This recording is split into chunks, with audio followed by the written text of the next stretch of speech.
Hello guys, welcome to Survival Russia. Welcome to Reality of Survival. Reality of Survival is a little concept I've been fiddling with, and it's sort of like advice you cannot buy for money. By that I mean that many of the professional advisors out there and so on, they have financial interest in this and that, what they show and demonstrate and tell about and so on. I don't. So yeah, today we're gonna look at axes versus folding saws from a point of view of setting up a survival kit or backup kit or scouting kit. It's all the same actually. But before we start, we have a lot of chaga over here, and I always get a lot of questions about chaga. And since I have an axe with me, let's harvest some chaga. I showed this piece here in an earlier video. This is quite a good chunk. On the tree here next to it we have yet another piece. Over here we have yet another really good amount of chaga. And it looks like this. It's black and should be yellowish orange on the inside. The reason I want to take the chaga now is because it's cold. It's like minus 27 today or something. And it's been cold for a while. Chaga makes a really good healthy tea with lots of antioxidants and la la la la la. And it has to be harvested when it's cold, of course. Because nature doesn't give up its secrets, or what you can say, easily. So of course it has to be harvested when it's cold to be most potent. So that's what we're gonna do now. It is by far the best to harvest chaga with an axe. Not a problem for the tree, because the tree's gonna die anyway.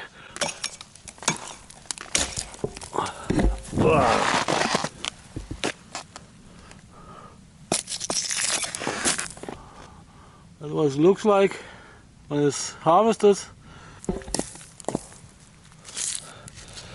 We have the main piece, big and frozen. When you harvest chaga in the cold, then take it home, let it lay for some hours, like maybe 6-8 hours to thaw up, and then process it, chop it into as fine parts as you can while it's still fresh, because if it hardens up and dries, it's almost impossible. So I just harvest a little bit more, and then we move on. Daylight is burning. So, in the Reality of Survival concept here, it's gonna be a series of videos. I want to show you, in my opinion, what really counts, what really works, without any commercial interest. And in this specific video, sorry, it's a little bit cold. But in this specific video, I want to demonstrate and tell why I think a good folding saw is the number 2 item after food that you should have in a survival kit. I want to show and demonstrate why I think that the folding saw is much better choice than the axe. I don't say an axe always sucks, but the folding saw is far superior, and I want to show you how and why. Because now we have less than 1 hour to sun goes down.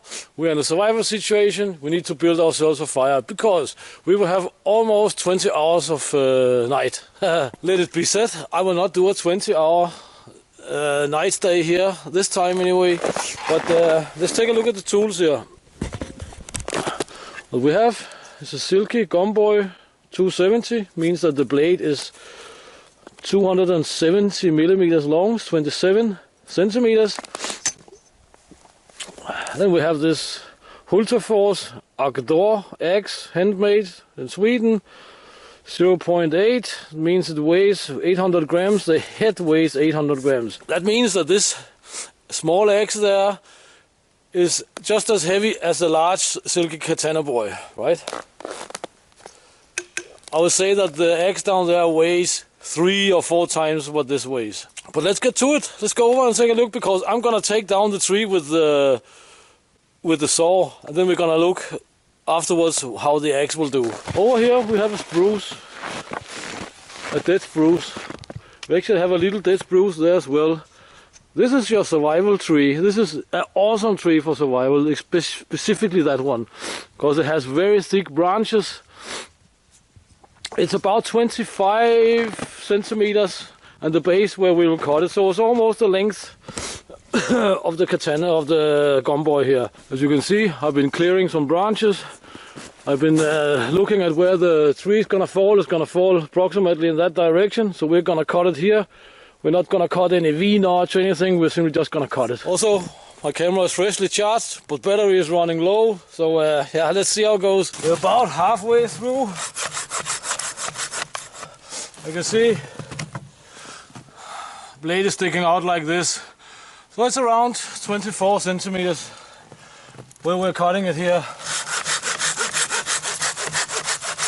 The large katana boy will of course do this much faster, but it's fine. I cannot even start to think about how this would be with the axe. This little birch there is grabbing some of the branches, but see if it's ready or what.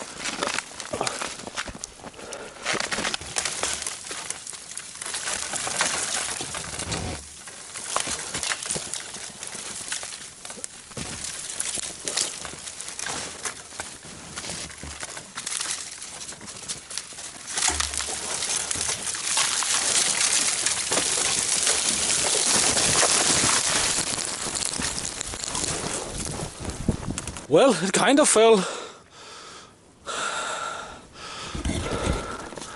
Hanging there. The support is mostly on the branches there and on a little tree over there. I'll fix it. Okay, so this is how we cut it. And I said the blade is 27 centimeters. Means that this is pretty close to just 25. I don't know how long it took me. 5 minutes maybe or something. So 4, 5, 6 minutes. Maybe some of you would think like, oh, but this is dangerous and blah, blah, blah, blah, blah, cutting it like this. And yeah, but if you want to train survival, you have to get out and get it done.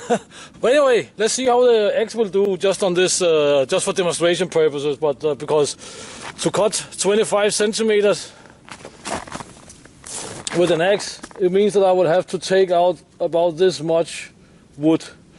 It also means if I want to divide this up into logs, or longer logs, every time I have to divide them, I lose a certain amount of wood, where I will only lose like less than a millimeter with the saw, right?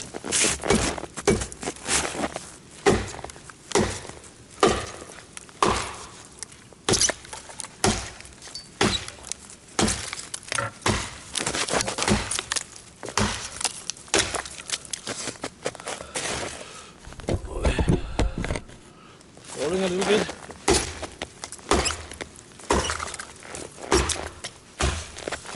Now my position is even a little bit more favorable than if the tree was vertical.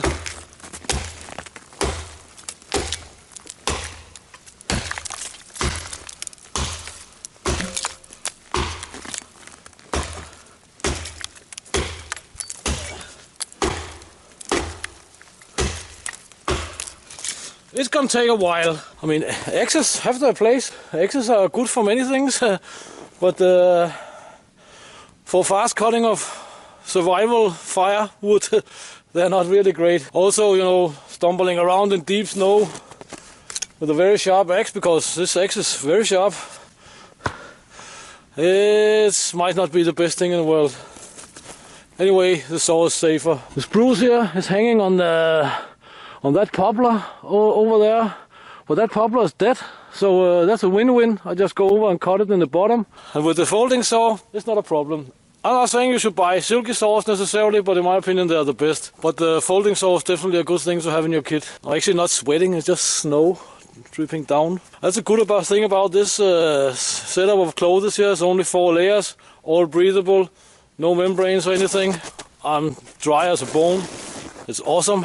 I have all the branches laying here that I have cut previously, and now I can delimb the tree, no problem, pretty safely. So compared to running around here and swinging an axe and stuff like that, this is much safer. And it's just as fast, even faster I think.